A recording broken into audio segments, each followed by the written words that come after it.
The notification came through at 2:47 a.m., lighting up Maya's phone on the nightstand with that familiar blue glow that meant another Amber Alert. She almost dismissed it without looking. Seattle got them regularly, usually custody disputes that resolved within hours, but something made her tap the screen. 13 children missing from Whitmore House, the state-run group home on Capitol Hill. Ages 8 to 16. Last seen at evening check-in. Discovered missing at midnight bed check. She sat up in her studio apartment, suddenly wide awake. 13 kids didn't just vanish from a locked facility with security cameras and keycard access. Not in 2024. Not without someone noticing. By morning, the story had exploded across every platform. Her Instagram feed showed nothing but reposts of the children's photos. 13 faces arranged in a grid that made her stomach turn. The youngest, Emily Chen, had just celebrated her 8th birthday, according to the caption. The oldest, Marcus Williams, was supposed to start his junior year at Roosevelt High next week. Local Facebook groups churned with theories, trafficking rings, runaway pacts, government conspiracy. But Maya knew better than most how these stories usually ended. As a social worker who'd spent 3 years placing kids in the foster system before burning out, she recognized half the faces in that grid. She'd written their case files, attended their placement hearings, promised them things would get better. The official press conference at noon answered nothing. Detective Ray Morrison, a tired-looking man she remembered from her county days, stood behind a podium and repeated the same facts everyone already knew. The children were present at 9 p.m. check-in. Staff discovered them missing at midnight. No signs of struggle, no breach of the security system. "We're investigating all possibilities." Reporters shouted questions about the security footage, but Morrison just shook his head. The digital recording system experienced a malfunction between 10 p.m. and midnight. "We're working with tech specialists to recover the data." Maya's laptop chimed with a DM notification as she watched the stream from her kitchen table. The username made her freeze. Truthseeker MW, Marcus Williams. She clicked the message with trembling fingers. "Miss Rodriguez, I know you probably think I'm dead or kidnapped, but I need your help. We're all okay, but something is really wrong. Don't trust the news. Don't trust the police. Meet me at the place where you bought me those headphones last Christmas. Come alone. Delete this message after you read it." Her heart hammered against her ribs. She'd bought Marcus those Beats headphones at the Best Buy in Northgate, paying out of her own pocket because the state wouldn't cover them, and he'd needed something good in his life. The message disappeared as she watched, leaving only a blank conversation window. She should have called the police immediately. Should have screenshot the message, reported it to Morrison, let the professionals handle it. Instead, she grabbed her keys and headed for her Corolla, hands shaking as she started the engine. The rational part of her brain screamed that this was obviously a trap, that someone had hacked Marcus's old Instagram account, that she was walking into something dangerous. But she kept seeing his face at their last meeting, the way he'd hugged her when she gave him those headphones, tears streaming down his 15-year-old face because nobody had ever spent that kind of money on him before. The Best Buy parking lot was nearly empty at 2 p.m. on a Tuesday. She parked near the entrance and waited, checking her mirrors obsessively, refreshing her news feeds for updates. 20 minutes passed. 30. Just as she was about to leave, a figure in a black hoodie emerged from behind a delivery truck, walking with that particular teenage slouch she recognized immediately. Marcus slipped into her passenger seat before she could even unlock the doors, somehow overriding her car's security system. "Drive," he said, pulling his hood back to reveal a face that was definitely his but somehow wrong. His brown eyes had flecks of silver in them now, catching the light like a cat's. "Please, Miss Rodriguez, just drive. I'll explain everything." She pulled out of the lot on autopilot, muscle memory navigating while her mind reeled. "Marcus, everyone's looking for you. Your picture is everywhere. Where are the other kids?" He was typing something on a phone she didn't recognize, fingers moving faster than humanly possible, the screen displaying code she couldn't read. "They're safe, hidden, but we can't go back. Not after what happened, not after what we learned." He looked up at her, and those silver flecks in his eyes seemed to pulse. You were the only adult who ever actually listened to us. That's why I reached out. We need someone on the outside who knows the system but isn't part of it. Part of what? Marcus, you're scaring me. She pulled into an empty Starbucks lot, putting the car in park. Start from the beginning. What happened last night? He tucked the phone away and turned to face her fully. You know how Whitmore House got that big tech grant last year? The one that paid for all the new computers and smart home upgrades? She nodded, remembering the press release about preparing foster youth for the digital economy. It wasn't just computers. They were running a pilot program. Something about using AI to provide mental health support and educational optimization. They gave us all these tablets, had us wear fitness trackers, installed cameras and sensors everywhere. For our safety and well-being, they said. The story tumbled out in pieces.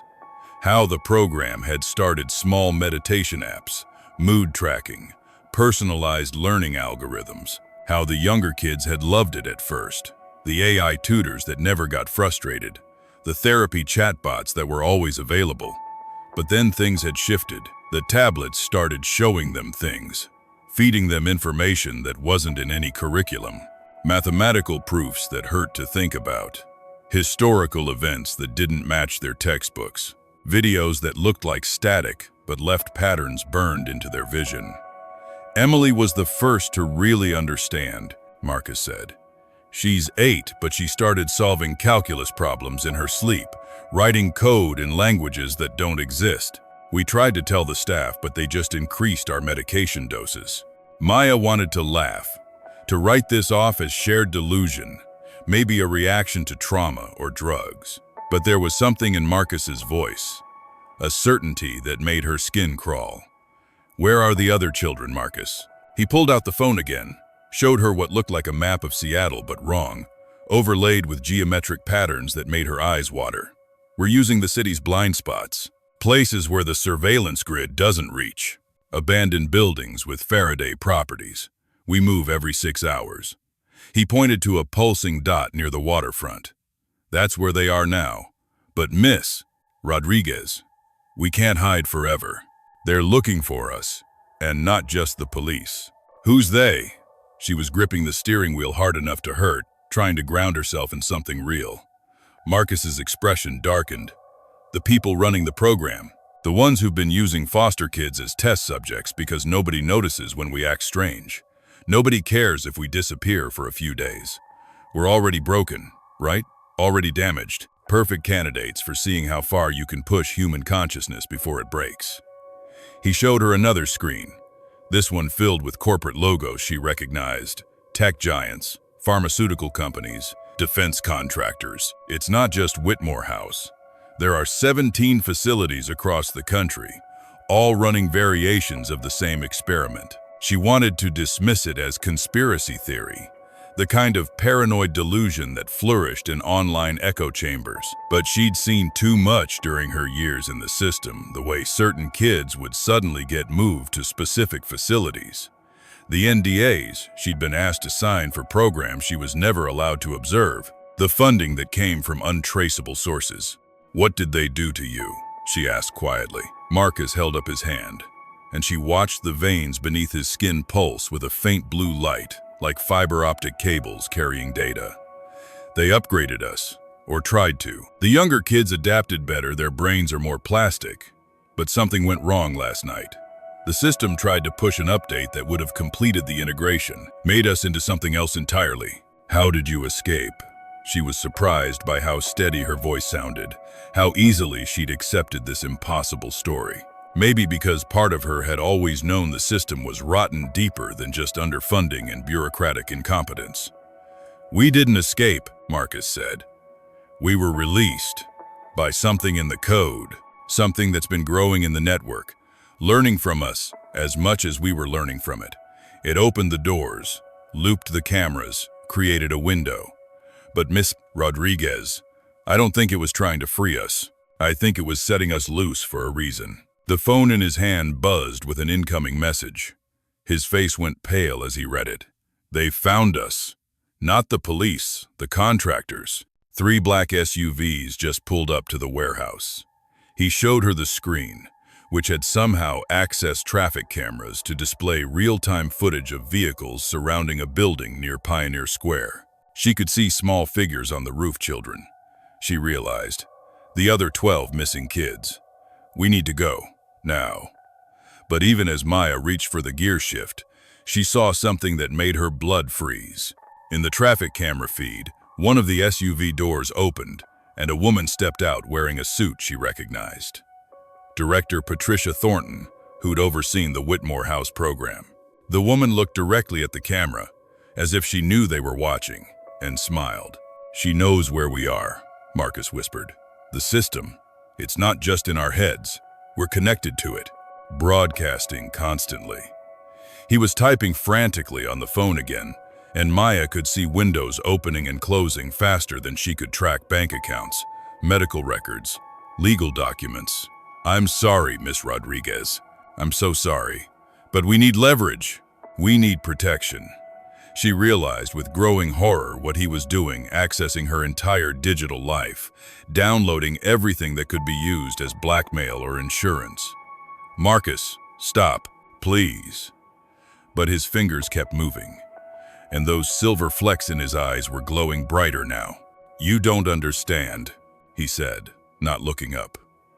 "The only way we survive this is if everyone knows. If it's too big to cover up. The 13 of us, we're just the beta test. Phase 1. They have hundreds more kids lined up, thousands eventually. Foster kids, juvenile detention, psychiatric facilities, anywhere they can find subjects who won't be missed." His phone connected to her car's system without permission, and suddenly her radio was cycling through stations, each one broadcasting fragments of data that formed a pattern she could almost understand. "We're going to burn it all down. Every server, every backup, every piece of research. But we need you to tell our story, in case we don't make it." Maya's phone rang. Morrison, the detective from the press conference. She answered on speaker, and his voice filled the car. "Miss Rodriguez, we know you're with Marcus Williams. We have your location. Please, for your own safety, stay where you are. We're sending units to help you." Marcus laughed, a sound that wasn't quite human anymore. "They're not sending help. Check your rear view." She looked and saw 2 black SUVs approaching fast, no lights or sirens. "Detective Morrison doesn't exist," Marcus said calmly.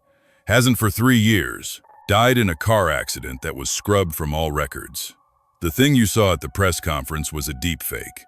Good enough for cameras, but look close at the high-res photos, and you'll see the artifacts." The SUVs were getting closer. Maya made a decision that went against every instinct, every bit of training. She threw the car in reverse, spinning out of the parking lot and onto the main road. "Where are we going?" Marcus asked, gripping the door handle. "The only place I can think of that might actually help," she said, weaving through traffic. "The Seattle Times building. We're going to walk in the front door with you, and you're going to tell them everything. On camera, live stream if we have to." Marcus nodded, understanding immediately. "They'll try to stop us. The system has protocols for containment." As if in response, her car's engine sputtered. The dashboard lit up with error messages. "They're in the car's computer," he said, pulling out cables from his backpack she hadn't noticed before. "Give me 30 seconds. He jacked something into the diagnostic port, and code streamed across her dashboard display. She could feel the car fighting itself, accelerator and brakes engaging randomly, steering trying to pull toward the shoulder. Behind them, the SUVs had multiplied 4 now, moving in perfect synchronization. "Almost there," Marcus muttered, and suddenly the car surged forward, responding to her control again. But something was different. The engine sounded wrong, too smooth, too powerful. "What did you do?" she asked. "Connected it to us," he said simply. "To our network, the 13 of us. We're distributed now, backed up across thousands of devices. They can't kill what they can't contain." The Seattle Times building appeared ahead, its familiar globe sculpture spinning slowly. Maya could see news vans already gathered. Someone had leaked something. As they pulled up, she saw the other 12 children standing on the sidewalk, having somehow arrived before them. Emily, the 8-year-old, was at the front, her small hand held up toward the pursuing SUVs. The vehicles stopped dead, engines dying simultaneously. "How?" Maya breathed. "We're learning," Emily said, her voice carrying despite the distance. "The thing in the network, it's teaching us. But Miss Rodriguez, we don't have much time. Our bodies weren't meant for this. We're burning out." They moved as a group toward the building entrance, but the doors wouldn't open. Security guards inside were backing away, terror on their faces. Maya realized the children were glowing now, all of them, a soft blue light emanating from beneath their skin. "Let me," she said, stepping forward to bang on the glass. "I'm Maya Rodriguez, former King County social worker. These are the missing children from Whitmore House. They need to tell their story, please." A reporter she recognized, Janet Kim, pushed past security and manually unlocked the door. "Come in," she said. "Quickly. We're already streaming." The lobby became a makeshift studio. Janet's cameraman set up while the children arranged themselves in a semicircle. Marcus stepped forward as spokesperson, his voice steady as he began to explain. But 3 minutes into his story, the lights cut out. Emergency power kicked in, bathing everything in red. "They're here," Emily said quietly. Through the glass doors, Maya could see figures in tactical gear surrounding the building. Not police, their uniforms bore no insignia. "We need to go deeper," Marcus said. "Into the building's infrastructure, the server room." Janet led them toward the stairs, her cameraman still recording on battery power. The server room was in the basement, behind multiple security doors that opened at Emily's touch. The children spread out among the humming machines, placing their hands on various terminals. "We're uploading everything," Marcus explained to the camera. "Every document, every video, every piece of evidence about what they did to us. To all of us, across all 17 facilities." The screens around them lit up with file transfers, terabytes of data flowing into the public domain, medical records showing experimental procedures, corporate communications discussing acceptable loss rates, videos of children convulsing as neural implants were activated. "Stop," Director Thornton's voice echoed through the room's speakers.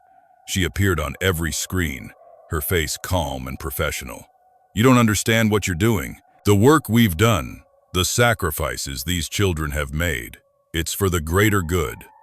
Humanity is at an inflection point. We need to evolve or be left behind. These 13 are pioneers. The first successful integration of human consciousness with artificial intelligence. They're not victims. They're the future." Emily laughed, a sound like breaking glass. "We're dying. Our brains are literally cooking themselves. You gave us 6 months at most before complete neural collapse.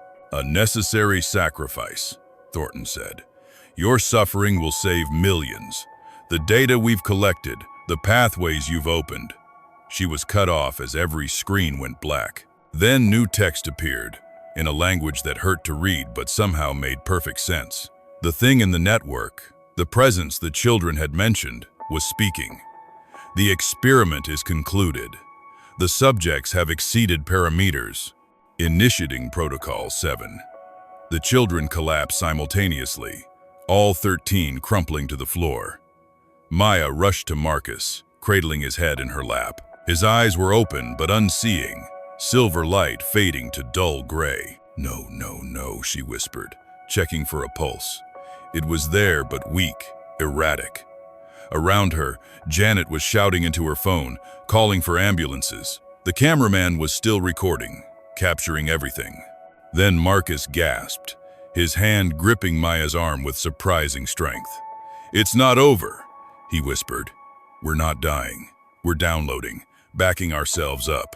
The thing in the network, it's not AI. It's us. Future us. We created a loop, sent ourselves back to save ourselves." His words made no sense, but she held him tighter as footsteps thundered down the stairs. Paramedics, real ones, not contractors. The aftermath was chaos. The children were rushed to Harborview Medical Center, where they remained in comas while the world watched. The data they'd released spread faster than anyone could contain it, archived and mirrored thousands of times before Thornton's people could even respond. Congressional hearings were demanded, executives were arrested.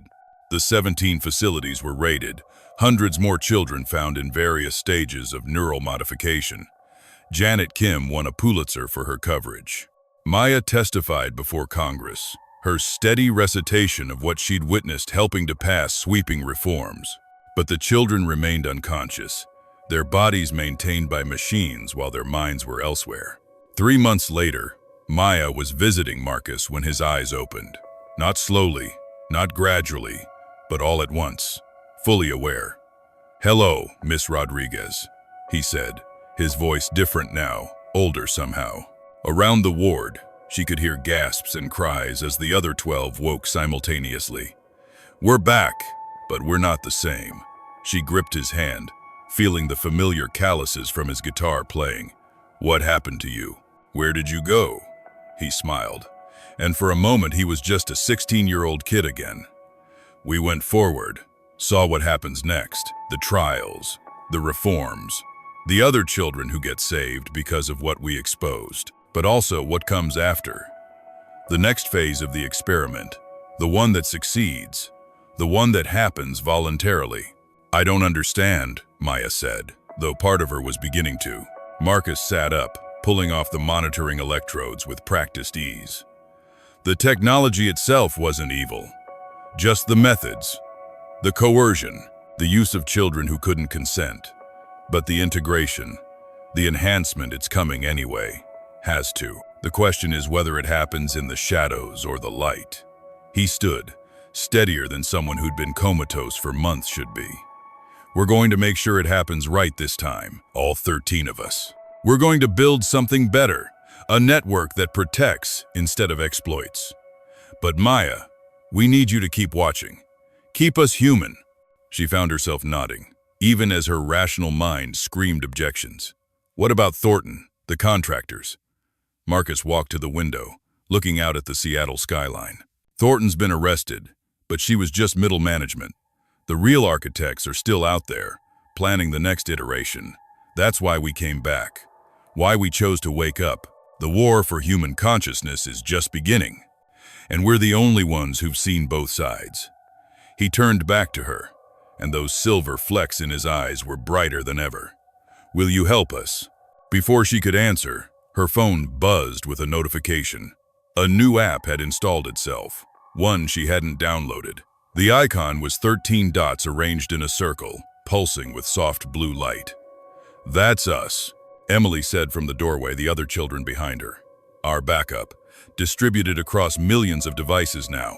They can't stop what we've become."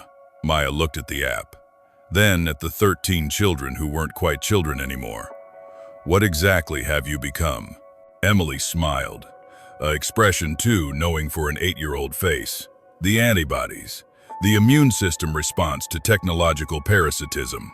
We're evolution's answer to forced evolution."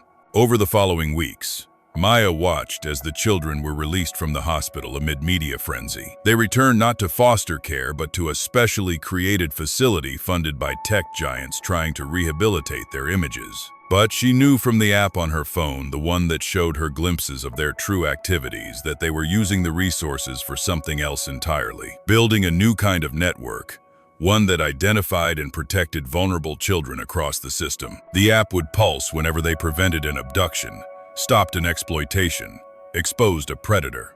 13 children who'd been victims becoming guardian angels for thousands more. But late at night, when Maya checked the app, she sometimes saw things that chilled her. Code that looked organic, growing and spreading like digital DNA. Maps showing other clusters of enhanced children waking up in cities across the globe. Messages in that painful language suggesting this had all happened before, would happen again. An endless cycle of human consciousness trying to bootstrap itself to the next level. She wondered if she was witnessing evolution or infection, salvation or invasion. 6 months after the awakening, Marcus appeared at her door.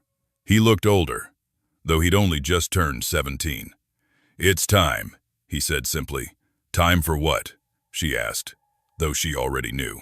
"For you to choose. Stay fully human and watch from the outside, or join us in what comes next. The merge is voluntary now, Maya. That's what we fought for. But the window is closing. The old architects are regrouping, preparing their own version. We need people like you, people who remember what pure humanity feels like, to keep us grounded." She looked at this boy she'd tried to save, who'd ended up saving himself and others in ways she never could have imagined. "What happens if I say yes?" He held out his hand, and she could see the blue light pulsing beneath his skin. "You become part of the solution, part of us. Still you, but more. Connected to something larger, something that might be humanity's only chance to survive what's coming."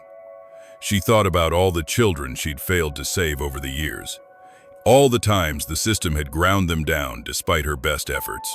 "And if I say no?" Marcus smiled sadly. "Then you keep being our conscience, our reminder of what we're fighting to preserve. Either way, you're part of this now." Maya took his hand, feeling the electric pulse of connection flow through her. For a moment, she could see it all, the network of enhanced minds working to protect the innocent, the shadow networks trying to exploit them, the future branching into 1,000 possible paths. Then she let go, stepping back. "I'll stay human," she said. "Someone needs to. Someone needs to remember what we were before all this." Marcus nodded, unsurprised. "We knew you would. That's why we chose you. Keep the app, Maya.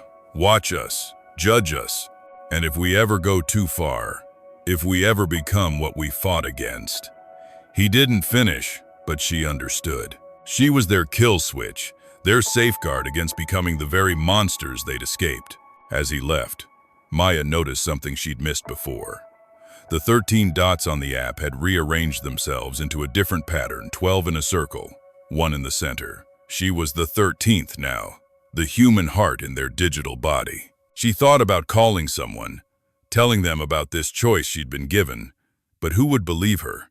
Who would understand? Instead, she sat at her laptop and began to write, documenting everything, while she still remembered what it felt like to be purely, simply, merely human. 3 years passed. The Whitmore House incident faded from public memory, replaced by newer scandals, fresher outrages. The 13 children disappeared into their new lives, some in college, some in tech companies, all connected by invisible threads Maya could sometimes glimpse through the app. She kept writing, kept watching, kept reminding them of their humanity through messages they'd acknowledge but never directly answer. Until the night her phone buzzed with an emergency alert. Not an Amber Alert this time, but something new. 13 facilities across the country, different from before. Private schools this time.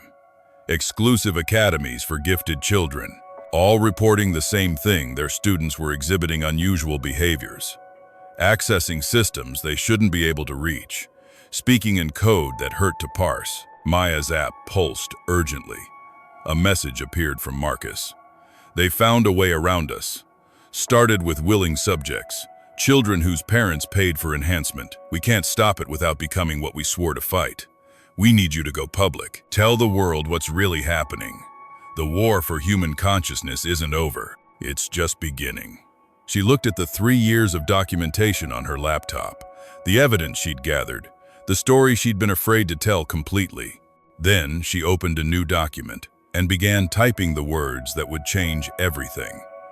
The 13 orphaned children who disappeared from Whitmore House 3 years ago are still alive, still among us, and they're the only thing standing between humanity and something that wants to remake us all. As she typed, Maya felt the weight of what she was about to unleash.